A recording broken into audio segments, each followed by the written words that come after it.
Cuando hablamos de cárteles transnacionales, imaginamos la cocaína colombiana o la heroína afgana. Pero en Rusia, los cimientos de uno de los imperios criminales más poderosos y brutales de la actualidad se construyeron sobre el eneldo, el perejil y la cebolla de verdeo. Estamos acostumbrados a llamarla la mafia del mercado, pero en los últimos 20 años esta mafia ha evolucionado. Los extorsionadores comunes de los mercados de verduras se convirtieron en un ejército proxy internacional. Empezaron a aceptar encargos para eliminar a disidentes por encargo de los servicios de inteligencia iraníes en Estados Unidos.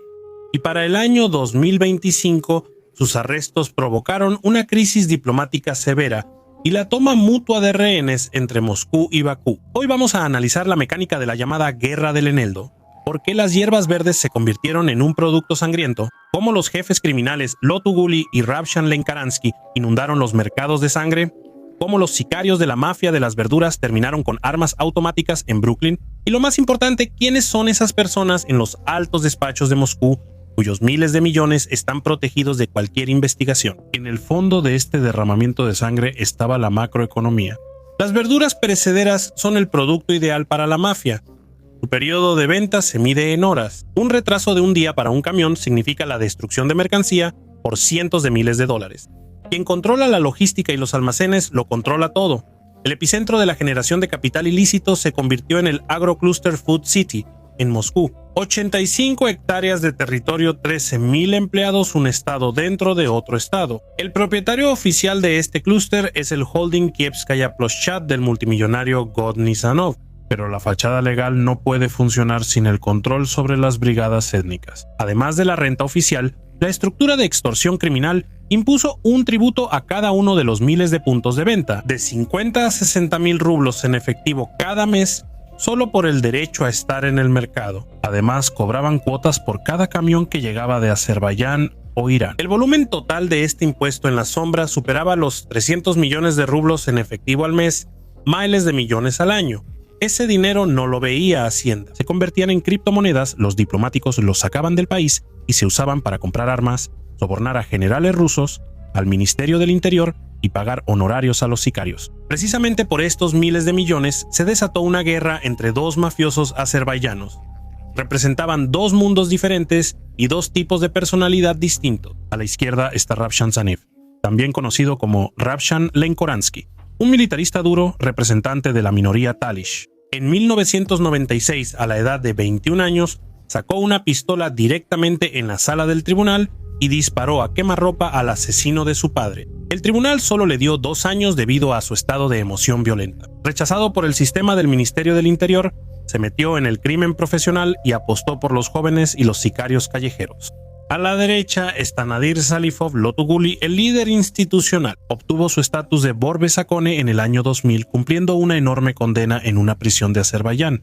Guli construyó un sistema fenomenal. Sin salir de su celda, con la ayuda de un teléfono móvil, dirigía a distancia la extorsión en los mercados más grandes de Rusia, apoyándose en la vieja guardia de ladrones y en el respaldo del mafioso más influyente de esos años, Ded Hassan, dos depredadores en el mismo territorio. La sangre era inevitable. El conflicto entró en una fase abierta en 2012. Lotuguli, directamente desde la prisión, inicia el envío masivo del llamado Progón a todas las colonias de la CEI. El documento fue firmado por 30 altos jerarcas del mundo criminal. La esencia de la sentencia se resumía en 2 palabras: Ravshan no es nadie. Este acto despojó a Zaniev de su inmunidad. La respuesta no se hizo esperar. El 16 de enero de 2013, a la salida del restaurante Stary Phaeton en Moscú, un francotirador con un rifle Bal con silenciador mata a Ded Kazan, el principal protector de Lotuguli. Según los informes operativos del Ministerio del Interior, Ravshan Lenkaransky figura como el principal organizador de la eliminación. La guerra sale a las calles. En los restaurantes de Moscú comienzan tiroteos abiertos. La policía pierde completamente el control sobre la extorsión étnica. Ravshan da la orden de matar al principal tesorero de Guli, Jambulat Shamil Gli, quien controlaba la recaudación de efectivo en los mercados. Esto se convierte en el punto de no retorno. La coalición de Guli dicta la sentencia de muerte definitiva para Ravshan.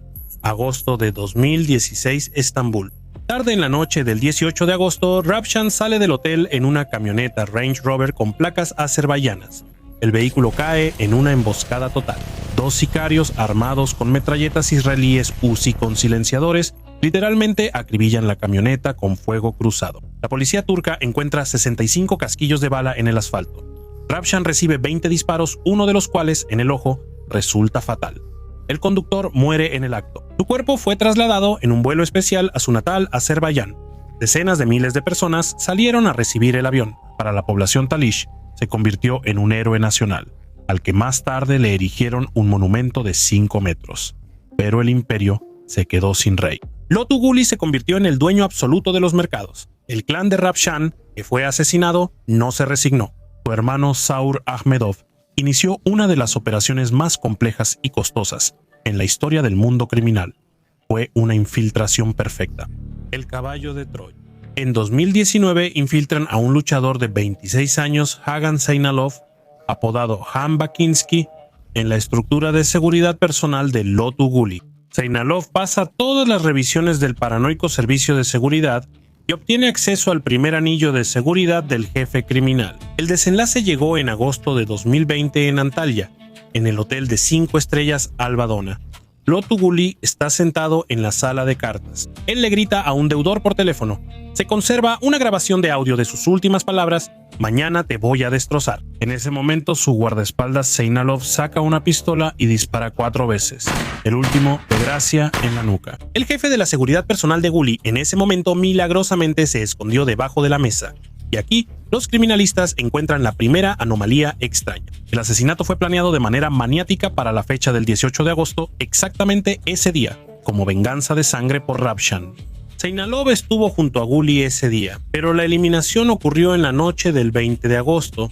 La policía hace vagas referencias a razones técnicas. En el mundo de los asesinos profesionales, cualquier retraso dentro de un perímetro vigilado significa la muerte. Los expertos creen que el retraso ocurrió ya sea por fallas en la transacción de criptomonedas, Seinalov estaba esperando su pago, o por el cambio de ruta de la policía turca, que vigilaba discretamente el perímetro del hotel.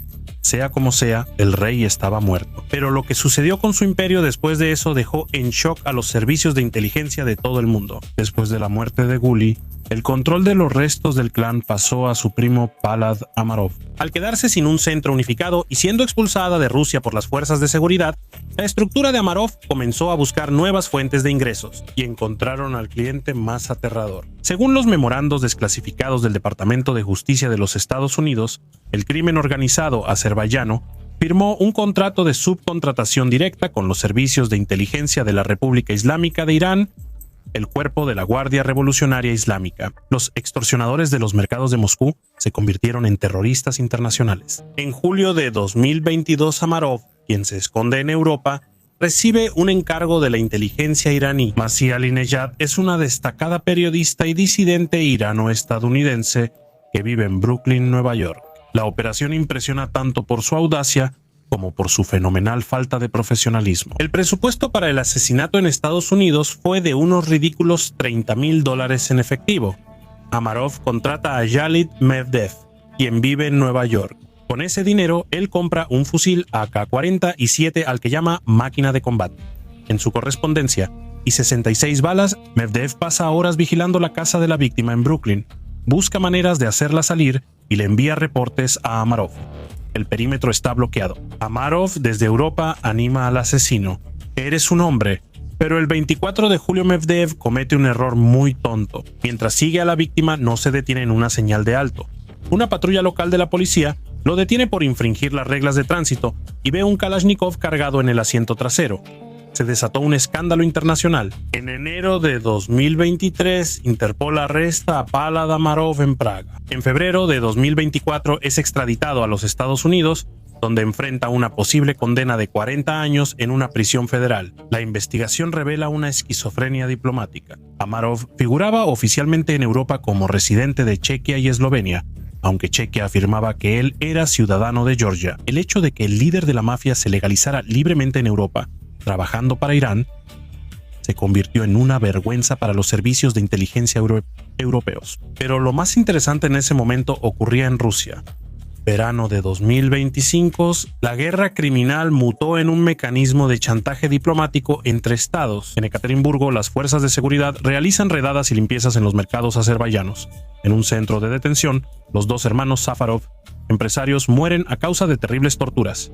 Bakú responde con un golpe simétrico. La policía de Azerbaiyán realiza arrestos masivos de especialistas en TI y empresarios rusos comunes en Bakú, fabricando casos de contrabando de drogas iraníes. Son brutalmente golpeados en el centro de detención y la televisión azerbaiyana acusa a Moscú de imperialismo. Rusia responde golpeando donde más duele. En la arteria financiera de la diáspora, Kaspary tiene la culpa. El 3 de julio de 2025, el SSOBR de Moscú detiene brutalmente al capo mafioso de 60 años, Bagif Suleimanov, conocido como Bagif Bakinsky. El pretexto formal es la violación del régimen migratorio, pero en realidad es la eliminación del principal supervisor del agroclúster Food City. Y aquí vemos la principal anomalía de toda esta historia.